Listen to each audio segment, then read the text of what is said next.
అందరికీ నమస్కారం. ఊరందరిది ఒక దారి అయితే ఉంచుకున్నదాంది ఉలిపి కట్టది ఒక దారి అని చెప్పేసి సామెతలు ఉన్నాయి.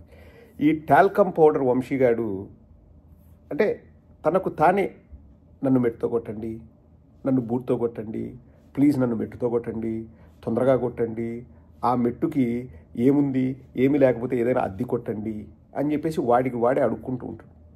వాడి పేరే టాల్కమ్ పౌడర్ వంశీ. ఒక థంబ్నెయిల్ పెట్టాడబ్బా, జైలుకు జగన్, బీజేపీలో వైసీపీ విలీనమంట. ఒక 2 మాటలు వినండి, వాడు ఏం మాట్లాడాలనుకున్నాడో, తర్వాత మనం సమాధానం చెప్తాం. అంత ఉబలాటంగా ఉంటే తనకి నచ్చిన విధంగా, తనకు అర్థమయ్యే విధంగా మనం సమాధానం చెప్తాం. ఒకసారి వినండి. ఈ కేసులో అరెస్ట్ చేస్తే వైఎస్ఆర్సీపీ పార్టీ భవిష్యత్తు ఏంటి? వైఎస్ఆర్సీపీ పార్టీని నాయకత్వాన్ని ఎవరు నడపబోతారు? అసలు వైఎస్ఆర్సీపీ పార్టీలో ఉన్నటువంటి నాయకులు ఆ పార్టీలో అసలు కొనసాగేటువంటి పరిస్థితి ఉంటుందా? అట్లాగే ఆ పార్టీకి సంబంధించినటువంటి భవిష్యత్తు కోణం ఏంటి? అసలు బోర్డు తిప్పేస్తారా? వైసీపీ బోర్డు తిప్పేస్తారా? సీజ్ ద షిప్ అన్నట్టుగా సీజ్ ద వైసీపీ అని చెప్పని ఎవరన్నా అంటారా? లేక అసలు తీసుకుపోయి ఎవరైతే నల్లపరెడ్డి ప్రసన్న కుమార్ రెడ్డి గారు చెప్పినట్టుగా బీజేపీతో కలుస్తాము అన్నట్టుగా బీజేపీలో విలీనం చేయడానికి ముందుకు వెళ్తారా?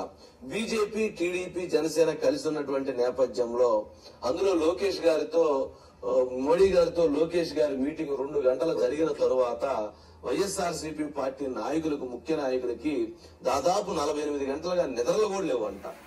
అసలు ఏం జరిగింది? 2 గంటల మీటింగ్ ఏంటి? మోడీ గారితో ఏం జరిగింది? మన భవిష్యత్తు ఏంది? మా భవిష్యత్తు మీద మాకు క్లారిటీ ఉంది, కానీ నువ్వు అడగాల్సిన ప్రశ్నలు అవి కాదు. టాల్కమ్ పౌడర్ 2029-27 నెక్స్ట్ ఎలక్షన్స్ ఎప్పుడు జరిగినా మేము అధికారంలోకి వచ్చిన తర్వాత నా పరిస్థితి ఏంటి అని నువ్వు ఆలోచించుకో. నన్ను ఏ మెట్టుతో కొడతారు? బాటా మెట్టుతో కొడతారా? పాత మెట్టుతో కొడతారా? టైర్లతో చేసిన మెట్లతో కొడతారా? ఎడమ కాలితో తన్నుతారా? కుడి కాలుతో తన్నుతారా? తన్నుతే నేను బంగాళాఖాతంలో పడతానా? లేకపోతే అరేబియా సముద్రంలో పడతానా? లేకపోతే హైదరాబాద్లో నేనుంటే తన్నుతే ట్యాంక్ బండ్లో పడతానా? లేకపోతే బుద్ధ విగ్రహంకి లెఫ్ట్ హ్యాండ్ సైడ్ పడతానా? రైట్ హ్యాండ్ సైడ్ పడతానా? ఇట్లా నువ్వు ప్రశ్నలు అడుగు, మేము సమాధానం చెప్తాం. ఇవే ప్రశ్నలు టాల్కమ్ పౌడర్ చంద్రబాబు నాయుడు జైలుకు పోయినప్పుడు నువ్వు అడిగినావా? అండ్ ఫస్ట్ ఆఫ్ ఆల్ ఇక్కడ సెప్టెంబరులో కేసు రిజిస్టర్ చేసినారని మనం చెప్పాం కదా. ఇప్పుడు సెప్టెంబర్ నుంచి బయట అంటే ఈ పచ్చ కుక్కలు గాలి వార్తలు మాట్లాడడం తప్పితే ఒక్కటంటే ఒక్క కాంక్రీట్ ఎవిడెన్స్తో వాళ్ళు బయటకు వచ్చినారా? వాళ్ళకు దొరకవు. ఆడ ఏదైనా జరిగింటే కదా దొరకడానికి ఈ మద్యం కేసులో. అండ్ ఈ టాల్కమ్ పౌడర్ గాడు చెప్పినట్లు వైసీపీ బీజేపీలో విలీనమవుతుందా అంటే, టాల్కమ్ పౌడర్ నీకు ఒక్కటే విషయం చెప్తాను చూడు. నీకు మెడ్దెబ్బలు పడే టైం దగ్గరలోనింది, అది వేరే విషయము. కానీ నువ్వు మాట్లాడేక ముందు నువ్వు పక్కన ఎవరినో పెట్టుకొని అష్ట అంటావు కదా. నీకు, నీ అషితాకు, నీ బ్యాచ్కు మొత్తం అర్థమయ్యేటట్టు చెప్తా చూడు. టాల్కమ్ పౌడర్ బాగా విను. జనవరి వరకు బీజేపీ వాళ్ళు మేము మీతో పొత్తు పెట్టుకుంటామని చెప్పేసి జగన్మోహన్ రెడ్డి గారితో మాట్లాడిన మాట వాస్తవము. జగన్మోహన్ రెడ్డి గారిని వాళ్ళే వచ్చి అప్రోచ్ అయ్యి అడిగిన మాట వాస్తవము. జగన్మోహన్ రెడ్డి గారు ఢిల్లీకి వెళ్ళి వాళ్లకు ఎక్స్ప్లెయిన్ చేసిన మాట వాస్తవము. మీ ఐడియాలజీ వేరు, మా ఐడియాలజీ వేరు అని చెప్పేసి మాకు ఒకవేళ లాభం అవుతుందన్నా మేము ఆ పని చెయ్యలేము, ఎందుకంటే మాకు ఎథిక్స్ ఉన్నాయి, మేము రాజకీయాల్లో విలువల్ని, విశ్వసనీయతల్ని మేము నమ్ముతాము. ఇప్పుడున్న పరిస్థితుల్లో మా ఐడియాలజీస్ వేరు కాబట్టి మేము పొత్తు పెట్టుకోము అంటే డోరు దగ్గరే వెయిట్ చేస్తున్న ఒక వ్యక్తి, నేను పేరు చెప్పలేనండి, ఎత్తే సంఖ దించే సంఖ, ఎథిక్స్ లేవు, ప్రిన్సిపల్స్ లేవు, విలువలు లేవు, విశ్వసనీయత లేదు, బొంగు లేదు, భోషానం లేదు. నేను అధికారమే పరమావధిగా ఎవరి సంఖలైనా ఎక్కుతాను, ఎవరితో అయినా పొత్తులు పెట్టుకుంటాను అని అక్కడ గేటు బయట, గుమ్మం బయట నిల్చొని వెయిట్ చేస్తున్న వ్యక్తి బీజేపీ కాళ్ళు గడ్డాలు పట్టుకుంటే, అది కూడా డైరెక్ట్గా పట్టుకుంటే కెపాసిటీ కూడా లేక ఇంకొక సినిమా యాక్టర్ను పిలిచకొచ్చి కాళ్ళు గడ్డాలు పట్టుకుంటే వాళ్ళు పొత్తు పెట్టుకున్నారు. మేము ఇలా మీలాగా ఆలోచించే వాళ్ళము, చేప చుట్టేసే వాళ్ళము, సీజ్ ద పార్టీ అనేవాళ్ళము అయితే టాల్కమ్ పౌడర్ మేము ఆ రోజే పొత్తు పెట్టుకునే వాళ్ళము. లేకపోతే మా నాయకుడు 10-12 ఏళ్ల క్రితమే కాంగ్రెస్తో లాలూచి పడేవాళ్ళు. కాంగ్రెస్ వాళ్ళే క్లియర్గా చెప్పినారు, మా దగ్గరకు వచ్చింటే కేంద్ర మంత్రిని చేసేవాళ్ళం, తర్వాత ముఖ్యమంత్రిని చేసేవాళ్ళమని. మేము ఏ రోజు కూడా ఎవరి దగ్గరికి పోయి మేము అడిగినా అసలు ఆ చరిత్రే లేదు, మాది ఆ నైజం కాదు. టాల్కమ్ పౌడర్ చెప్పమంటావా? ఎన్నిసార్లు ఎన్ని పార్టీలతో పొత్తు పెట్టుకొని 2004 ఎలక్షన్స్కు ముందు బీజేపీతో అంటకాగి 2004 ఎలక్షన్స్ తర్వాత ఇంకా జీవితంతో బీజేపీతో పొత్తులో ఉండను, పొత్తు పెట్టుకోనని మళ్ళా 2014 ఎలక్షన్స్కు ముందు 2 నెలలు పోయి ఆడ పడిగాపులు కాసి వెంకయ్యనాయుడు మధ్యవర్తిత్వం చేస్తే మళ్ళీ పోయి బీజేపీతో పొత్తు పెట్టుకుని 3 ఏళ్లకే మళ్ళీ బీజేపీతో మేము పొత్తు పెట్టుకుని who is Modi, who is Modi's wife, నీ పిల్లాన్నే నువ్వు సక్కంగా చూసుకోలేవు, నువ్వు దేశాన్ని చూసుకుంటావా అని చెప్పి మోదీని తిట్టి మళ్ళా ఓడిపోయిన తర్వాత గతి లేక మతిలేని వీరుడు గతిలేని సుందరి అని చెప్పేసి మళ్ళా పోయి వీళ్ళిద్దరూ కరుసుకోవడమే కాక మళ్ళీ మోదీ దగ్గరికి పోయి నిన్ను కరుసుకునే అవకాశం ఇవ్వకపోతే పోయినావు, నీ కాళ్ళైనా పట్టుకుంటా అని చెప్పి దేవులాడి కాళ్ళు పట్టుకొని మళ్ళా పొత్తు పెట్టుకొని విలువలకు తిలోదకాలు ఇస్తూ అసలు ఎథిక్స్ లేవు, ప్రిన్సిపల్స్ లేవు, పుట్టగోసి లేదు, నాకు అటువంటివి లేనే లేవు నా జన్మలో అని చెప్పి సిగ్గు లేకోకుండా మళ్ళా పొత్తు పెట్టుకొని ఈరోజు వచ్చేసి తగదునమ్మ అని ఊరేగుతూ 2 గంటలు నారా లోకేష్ మాట్లాడినాడంట. ఇంకా చెప్పురా, ఇంకా చెప్పు, 2 గంటలు కాకపోతే 24 గంటలు మాట్లాడినాడని చెప్పు, ఇంకా నరేంద్ర మోడీ వండి పెట్టినాడని చెప్పు, సేమియాల్లో జీడిపప్పు వేసినాడని చెప్పు. వాళ్ళు పొత్తులో ఉన్నారు రాబాయ్. ఒక పొత్తులో ఉన్న పార్టీ వాళ్ళు మాట్లాడితే అది గొప్పనా? ఎవరికో నిద్ర పట్టట్లేదంట. ఈ డైలాగులన్నీ జాలరారే. మీరు పెట్టినన్ని డిబేట్లు ఏ విషయం పైన ఎవరు పెట్టిండ్రు? కోడిగుడ్డు పైన ఈకలు పీకడం తప్పితే ఇంతవరకు సెప్టెంబర్లో కేసు పెడితే ఇంతవరకు మద్యం కుంభకోణం అంటారు, అదంటారు, ఇదంటారు. అసలు ఫేక్ కుంభకోణం, ఫేక్ మాటలు, ఫేక్ ఇది. ఎవడరా అరెస్ట్ చేసింది? చేయమనండి.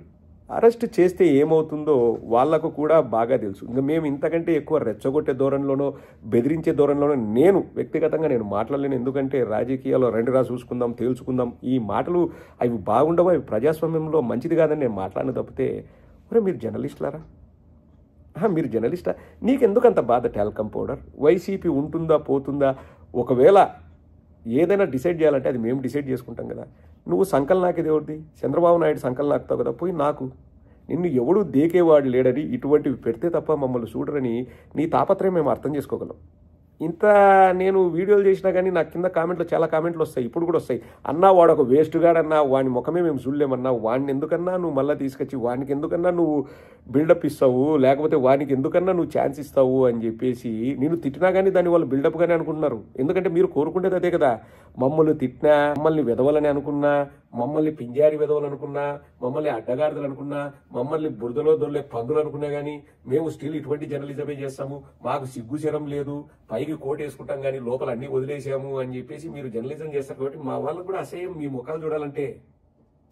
కానీ తప్పదు, ఇటువంటి ఎదవలు ఉన్నారు, సమాజం జాగ్రత్తగా ఉండు సమాజం అని చెప్పడానికి మేము చూపిస్తున్నాం తప్పితే టాల్కమ్ పౌడర్ ఎవడు కాళ్ళు పట్టుకుంటాడు, ఎవడు గడ్డాలు పట్టుకుంటాడు, ఎవడు సంకలు ఎక్కుతాడు, ఎవడు సంకలు నాకుతాడు, ఎవడు విలువలకు తిలోదకాలు ఇచ్చేసి అన్ని వదిలేసి బ్రోకరిజం చేస్తారు ఇంకా అందరికీ తెలుసు, రాష్ట్ర ప్రజలందరికీ.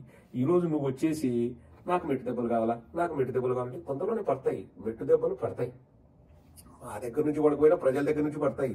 ఆ టైం కోసం వెయిట్ చేయి. ఏం టాల్కమ్ పౌడర్ అంతవరకు పొట్లాలు చుట్టుకుంటాడు, అస్తా అలసిపోయినట్టున్నాడు టాల్కమ్ పౌడరు, ఎవరికైనా చెప్పి కాఫీ తీసుకురా. మళ్ళీ ఈడిదే చూడలేమంటే మళ్ళీ పక్కన ఒక మనిషి ఉంటాడు, ఏందో ఇది కరెక్టా ఇది తప్ప అని వాడు వీడిని ప్రశ్న అడగడం, వీడు వానికి సమాధానం చెప్పడం, అవి మళ్ళీ ముందుగానే రాసుకుని రావడం. ఏం జర్నలిజం రా ఇది? సారీలేండి, జర్నలిజం అంటే జర్నలిజం కూడా సిగ్గుపడుతుంది. ఏం బ్రోకరిజం రా ఇది? అరే టాల్కమ్ పౌడర్ ఏం బ్రోకరిజం రా ఇది? గుర్తుపెట్టుకో, ఈ ఉడత ఊపుళ్లకు ఈ తాటాకు సప్పుళ్లకు ఎవడు కూడా ఫీల్ కూడా కాడరా. ఆ విషయాలు మీరు గుర్తుపెట్టుకొని రాసుకుంటేనో మాట్లాడుకుంటేనో చూడండి. ఇంకా ఈ తాపత్రయం చూడండి, 5-6 నెలల నుంచి జగన్మోహన్ రెడ్డి గారు ఏదో చేశారని ప్రజలకు చెప్పాలనే తాపత్రయం తప్పితే అందులో ఒక్కటంటే ఒకటండి ఇప్పటి వరకు బలమైన సాక్ష్యం. ఏదో మ్యాన్షన్ హౌస్ అమ్మారంట, ఇన్ని కోట్లు డబ్బులు వచ్చాయంట, బంగారం రూపంలో ఇచ్చారంట, ఇట్లాంటి ఆరోపణలు మేము 150 చేస్తాం. దానికి శాంక్టిటీ ఏంది? సిగ్గు శరం మానం మర్యాద ఉంటే అంటే ఇంకా మిగతా వాళ్ళు వదిలేయండి, నేను మిగతా వాళ్ళ గురించి నేను మాట్లాడను. జర్నలిజం చేస్తూ వీళ్ళు జర్నలిస్టులు అయితే కదండి, అవకాశవాదులు, వీళ్ళకున్న అర్హత గజ్జి, ఏకైక అర్హత గజ్జి.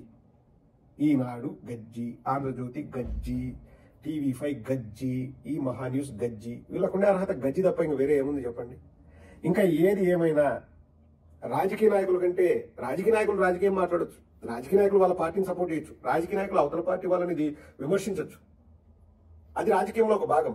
కానీ పత్రికలు ఛానళ్లను నడుపుకుంటూ రాజకీయ నాయకుల కంటే దరిద్రంగా ఇంకా దిగజారిపోయి సిగ్గు మానం లజ్జ వదిలేసి మేము ఒక పార్టీకి కొమ్ము కాస్తామని చెప్పేసి, అందుకే మన నారాయణమూర్తి మిటుతో కొట్టినాడు ఇటటోళ్ళని.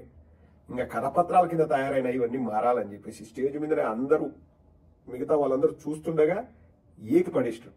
ఇంకా సిగ్గు తెచ్చుకోండిరా మీ బతుకులు, ఎందుకు ఈ బతుకులు ఎందుకు చెప్పండి. అవుట్ రైట్గా సంకల్ నాకుతామని చెప్పేసి సిగ్గు లేకోకుండా వచ్చే వాళ్ళకి ఇంతకంటే ఏం చెప్పగలమండి. బట్ నువ్వు అడుగుతున్న మెట్టు దెబ్బలు నీకు ఖచ్చితంగా టన్నులు దొరుకుతాయి తొందరలోనే. టాల్కమ్ పౌడర్ రెడీగా ఉండు.